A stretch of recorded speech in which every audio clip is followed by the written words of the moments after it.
Good morning everyone. আজি মই আমাৰ অসমীয়া মানুহৰ ভাতৰ কাঁহীত থকা কেইবিধমান স্বাস্থ্যসন্মত ব্যঞ্জন বনাবলৈ লৈছোঁ। আহকচোন চাওঁ মই আজি দুপৰীয়া সাজত কি কিনো বনালোঁ। এয়া পাভ মাছ আৰু কুঁহি মাছ ভাজিবৰ বাবে ৰেডি কৰি লৈছোঁ, নিমখ হালধি আৰু তেল দি।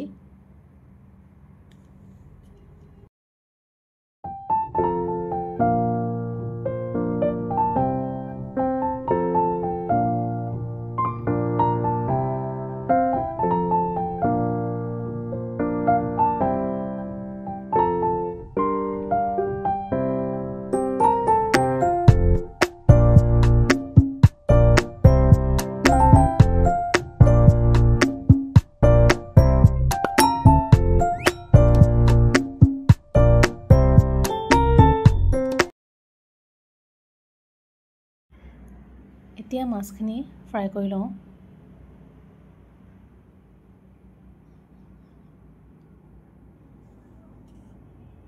এয়া মাছখিনি ফ্ৰাই কৰি আছোঁ মই।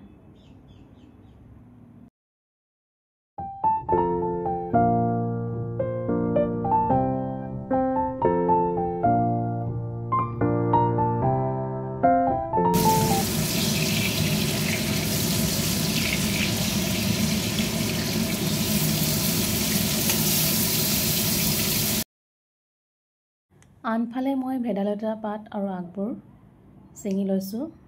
এইখিনি মই মিক্সিতে গুড়ি কৰি ল'ম, কিয়নো আজি মই ভেদাইলতা আৰু পাভ মাছৰ জোল বনাবলৈ লৈছোঁ। আহকচোন চাওঁ মই ভেদাইলতা আৰু পাভ মাছৰ জোলখিনি কেনেকৈ বনাওঁ।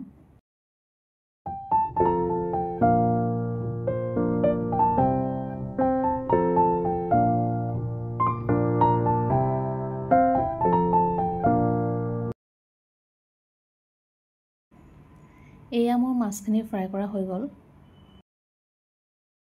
এতিয়া মই ভেদাইলতাৰ পাতবোৰ মিক্সিতে গুড়ি কৰি লওঁ। এয়া ভেদাইলতা পাতবোৰ মই মিক্সিতে গুড়ি কৰি ল'লোঁ। কেইটুকুৰামান পিঁয়াজ কাটি ল'লোঁ, কেঁচা জলকীয়া, আদা নহৰু পেষ্ট।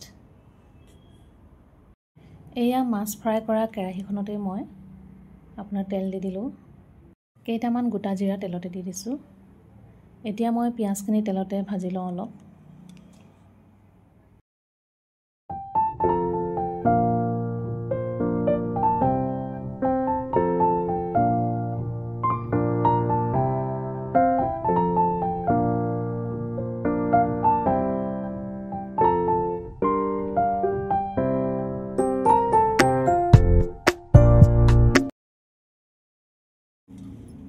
এয়া হালধি এচামুচ দি দিছোঁ।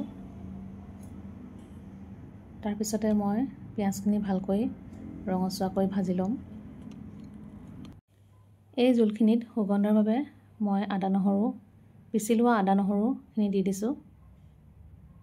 তেনেকুৱা বেলেগ আৰু একো নিদিওঁ, আৰু সোৱাদৰ বাবে আপোনাৰ কেঁচা জলকীয়া কেইটামান দি দিম।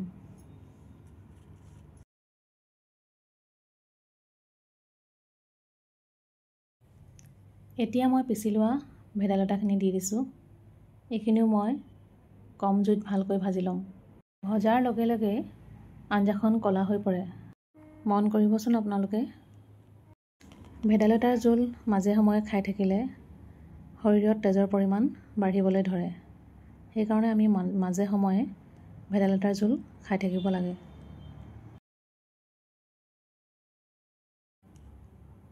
সোৱাদ অনুসৰি নিমখ দি দিছোঁ।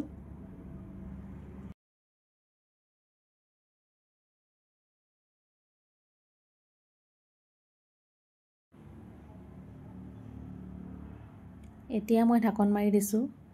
আঞ্জাখিনি মই কম জুইতে সিজিবলৈ দিম। কম জুইত সিজোৱা আঞ্জাৰ হেনো গুণাগুণটো একেই হৈ থাকে।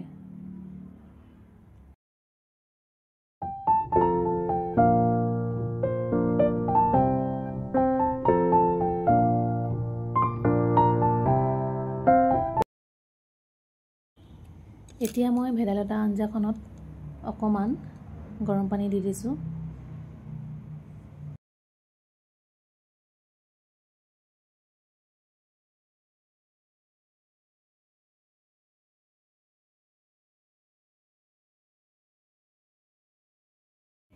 জোলখিনিত কেইটামান কেঁচা জলকীয়া দি দিছোঁ সোৱাদৰ বাবে।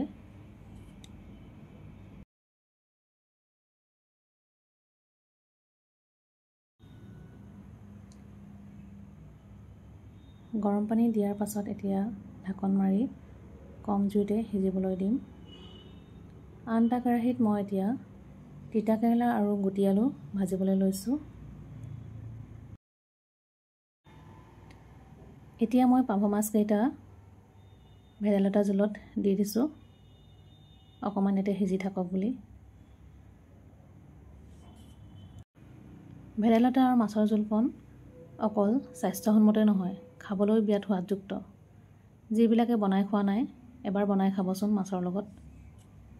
অকল পাভ মাছ বুলিয়ে নহয়, যিকোনো মাছৰ লগতো বনাই খাব পাৰে আপোনালোকে।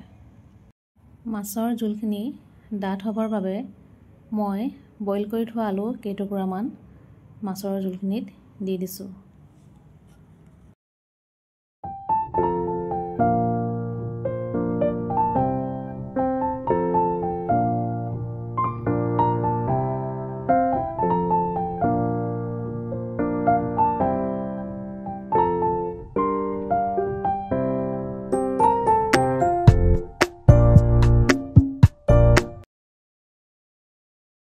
এতিয়া মই তিতাকেৰেলাখিনি ভাজিবলৈ লৈছোঁ।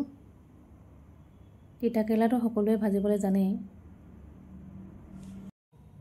তিতাকেৰেলা খালে আমাৰ শৰীৰত থকা তেজটো শোধন হয়। তিতাকেৰেলাই হেনো আমাৰ শৰীৰৰ তেজটো শোধন কৰিবলৈ সহায় কৰে।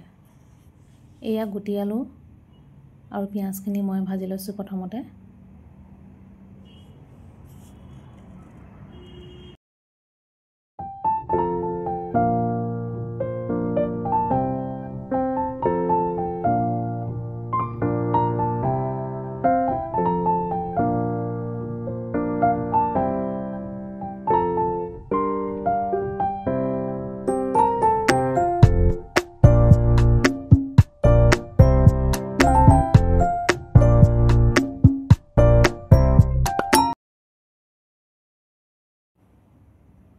এয়া তিতাকেৰেলাখিনি দি দিছোঁ। তিতাকেৰেলাই আমাৰ শৰীৰৰ ব্লাড চুগাৰটো কণ্ট্ৰল কৰে। যিবিলাক মানুহৰ ব্লাড চুগাৰটো অকণমান বাঢ়ি থাকে তেওঁলোকে নিয়মীয়াকৈ তিতাকেৰেলা খোৱাটো উচিত।